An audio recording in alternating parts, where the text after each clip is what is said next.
আসসালামু আলাইকুম এভরিওয়ান। সবাইকে টেকটেনাস বিডি চ্যানেলের পক্ষে আবারও স্বাগত জানাচ্ছি। তো গত পর্বে আমি দেখিয়েছিলাম যে ভিএমওয়্যার ওয়ার্কস্টেশনে আমরা মাইক্রোটিক করছিলাম, ইনস্টল করছিলাম। তো আজকে আমি সেটাকে কনফিগার করে দেখাবো। আহ,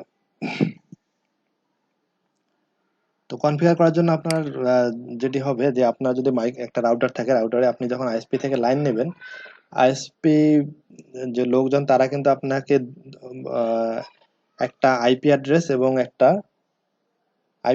সাবনেট মাস্ক এবং ডিফল্ট গেটওয়ে, এই তিনটা জিনিস আপনাকে প্রোভাইড করবে। তো যেহেতু আমরা ভিএম এ দেখতেছি, আপনার মেশিনে ভিএম করার জন্য আপনি যেটা করতে পারেন, আপনার নেটওয়ার্ক থেকে আপনার আইপি অ্যাড্রেসটা দেখে নিতে পারেন। সেটা করার জন্য আপনি এখান থেকে আপনার যে ইন্টারনেট অপশনটা আছে সেখানে রাইট বাটন ক্লিক করে ওপেন নেটওয়ার্ক অ্যান্ড শেয়ারিং, এখানে গিয়ে সেন্স অ্যাডাপ্টার অপশনস, এখান থেকে আপনি যদি, আমার এখানে যেমন ওয়াইফাই কানেক্ট আছি আমি, তো ওয়াইফাইটাকে ডাবল ক্লিক করবো। আপনি ইথারনেট থাকলে ইথারনেটকে ডাবল ক্লিক করবেন।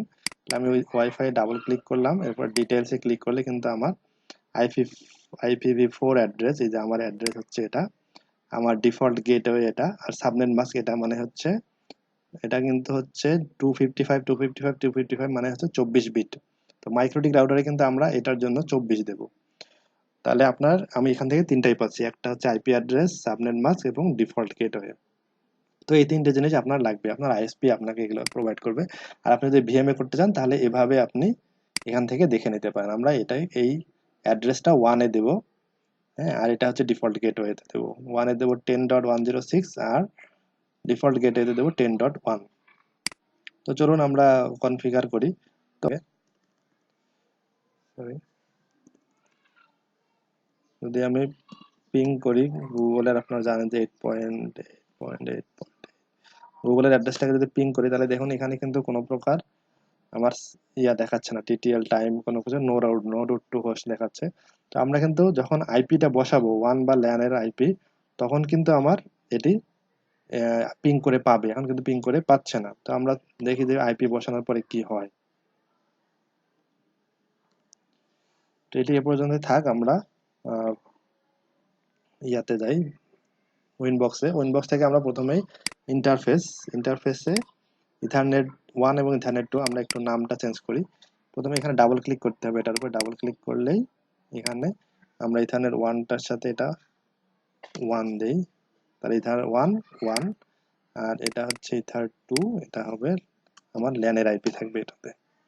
ওকে, আপনারা হচ্ছে ফিজিক্যাল রাউটার যখন কনফিগার করবেন ঠিক একই রকম, উইনবক্স থেকে এভাবে গিয়ে ইন্টারফেস ক্লিক করবেন। আপনার যদি 3টা বা 4টা ইন্টারফেস থাকে তাহলে আপনার ইথার 1 2 3 4 এভাবে দেখাবে। আপনি প্রথমটাকে 1 করে নেবেন আর যে কোনো একটাকে ল্যান্ড করে নেবেন, অথবা যে কোনো একটাকে 1 যে কোনো একটাকে ল্যান্ড করলেই হবে, কোনো সমস্যা নেই। তো 1 যেটাকে করবেন, আপনার ইন্টারনেটের কেবলটা অর্থাৎ আইএসপি যে কেবলটা দিবে, আইএসপির কেবলটা কিন্তু সেই পোর্টে লাগাতে হবে। তো আপনি যদি ইথার 1-কে WAN করেন তাহলে কিন্তু আপনার আইএসপির কেবলটা ইথারনেট পোর্ট 1-এ লাগাতে হবে। ওকে, যদি টুতে WAN দেন তাহলে 2-তে ইন্টারনেটের পোর্ট কেবলটা লাগাতে হবে। তো এরপরে আমরা কি করব, আইপি থেকে অ্যাড্রেস দেবো, অ্যাড্রেসে ক্লিক করলাম, এখানে প্লাস সাইনে ক্লিক করলে আপনার আইপি অ্যাড্রেসের ইয়েটা আসবে। এখানে আপনারা দেবেন কোনটা, আমি প্রথমে 1-এর অর্থাৎ আইএসপি থেকে যে উম, আমার অ্যাড্রেসটা দিবে, প্রোভাইড করবে, সেই অ্যাড্রেসটা দেবো 192.168.10.106। এরপরে সাবনেট মাস্ক, মাইক্রোটিক রাউটারে সাবনেট মাস্ক দিতে হয় 24, অর্থাৎ আমি যে এটা পাইছিলাম এটা হচ্ছে 255 অর্থাৎ 888, 3 8 24, এই জন্য এখানে আমি 24 দিলাম। প্রত্যেকটাই 8 বিট করে, এই জন্য এখানে 24 দিলাম। ওকে, এরপর এখানে আমরা ইথারনেট পোর্ট 1টা সিলেক্ট করে দেবো, WAN, এরপর অ্যাপ্লাই দিয়ে ওকে। দেখুন যে আমার একটা কিন্তু আইপি অ্যাড্রেস এখানে চলে আসছে। আমরা ল্যানের আইপি অ্যাড্রেসটা দেবো। ল্যানের আইপি অ্যাড্রেসটা আপনি প্রাইভেট যে কোনো একটা অ্যাড্রেস দিতে পারেন। আমি এখানে 10.10.10.1 দিলাম, এটাও 24 বিটে দিই। এরপর এখানে কিন্তু ল্যান দিতে হবে অবশ্যই, এটা ছিল 1-এর জন্য আর এটা হচ্ছে ল্যানের জন্য। এরপর অ্যাপ্লাই ওকে, তাহলে আমার আইপি অ্যাড্রেস দুইটা সেট হয়ে গেল। এরপরে আমাকে দিতে হবে রুটসটা দিতে হবে, আইপি থেকে রাউটস, এরপর এখানে একটা প্লাস দিয়ে আমার এখানে 0টা থাকবে। 0 মানে হচ্ছে ইন্টারনেটের সকল অ্যাড্রেস এখানে 0 থাকবে, আর গেটওয়েটা দেবো। গেটওয়ে দেবো কোনটা, আমার এখানে যেটা ডিফল্ট গেটওয়ে হচ্ছে 192.168.10.1। আর আপনি যদি আইএসপি যখন ফিজিক্যাল রাউটার কনফিগার করবেন তখন আইএসপি যে ডিফল্ট গেটওয়েটা দিবে এখানে সেটা দেবেন। তো আমি দেবো 192.168.10.1। এখানে আমি অ্যাপ্লাই ক্লিক করি, অ্যাপ্লাই ক্লিক করে দেখুন রিচেবল ইথার 1 কিন্তু দেখাচ্ছে।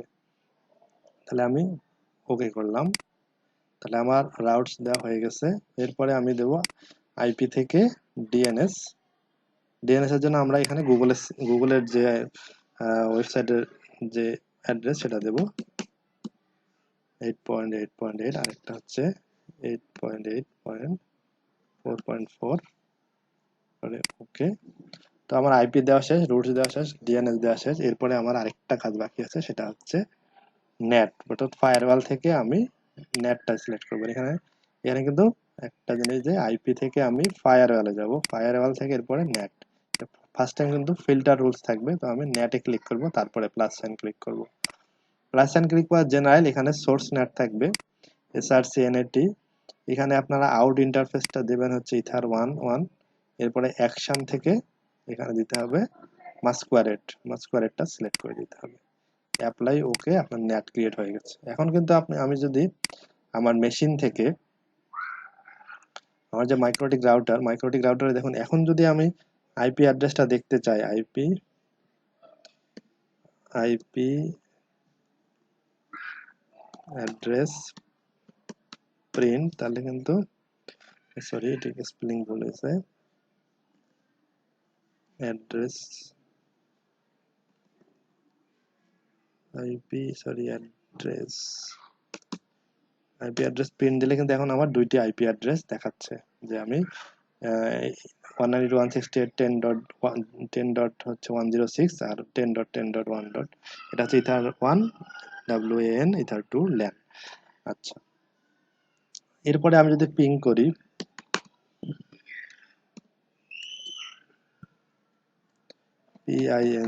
পিং 8.8.8, এখন কিন্তু আমার পিং পাচ্ছে।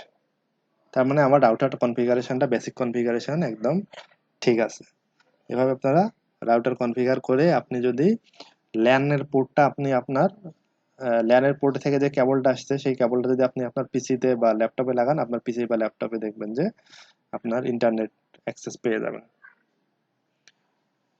আচ্ছা, এরপরে আমি যদি এটি উইনবক্স থেকে চেক করতে চাই, উইনবক্স থেকে কিন্তু এটি পিং করা যায়। নিউ টার্মিনাল একটা আছে, এখান থেকে আপনি যদি পিং 88 দেই, তাহলে কিন্তু এখান থেকেও পিং পাচ্ছে। তো এইভাবে আপনারা ভিএমওয়্যার ইউজ করে, ভিএমওয়্যার ওয়ার্কস্টেশন ইউজ করেও ক্রিয়েট করতে পারেন, নিউ মেশিন প্লাস হচ্ছে কনফিগার করতে পারেন, অথবা আপনি আপনার ফিজিক্যাল মেশিনেও ঠিক সেম কনফিগারেশনে বেসিক কনফিগারেশন করতে পারেন। এরপরে তো আজকে এই পর্যন্তই। এরপরের টিউটোরিয়ালে আমি আরো কিছু মাইক্রোটিক সম্পর্কিত আরো কিছু অ্যাডভান্সড লেভেলের কনফিগারেশন দেখাবো, কিভাবে ডিএসসিপি করতে হয়, কিভাবে আপনার ব্যান্ডউইথ কন্ট্রোল করতে হয়, তারপরে কিভাবে ওয়েবসাইট কন্ট্রোল করতে হয়। তো সেই ভিডিওগুলো পাওয়ার জন্য আমার চ্যানেলটি আপনারা সাবস্ক্রাইব করতে বলবেন না, এবং আমার ভিডিওগুলো সব সিকোয়েন্সিয়ালি দেখবেন। আমার এক্সেলের জন্য কিছু ভিডিও আছে, প্রয়োজন হলে সেগুলো দেখতে পারেন। অর্থাৎ টেকনোলজিক্যাল রিলেটেড অনেক ভিডিওই আমি এখানে দিচ্ছি। আপনার আপডেট অনেক টেকনোলজি সম্পর্কিত ভিডিও আছে, আপনারা যেগুলো আপনাদের খুব প্রয়োজন হবে এবং আমাদের প্রয়োজন হচ্ছে। তো আপনাদের যদি কোনো এরকম রিকোয়ারমেন্ট থাকে এই সম্পর্কিত ভিডিও, তাহলে আপনারা কমেন্টের মাধ্যমে জানাতে ভুলবেন না। আমি চেষ্টা করব যতটা সম্ভব আপনাদের প্রবলেমগুলো সলভ করার। তো ধন্যবাদ সবাইকে, আসসালামু আলাইকুম।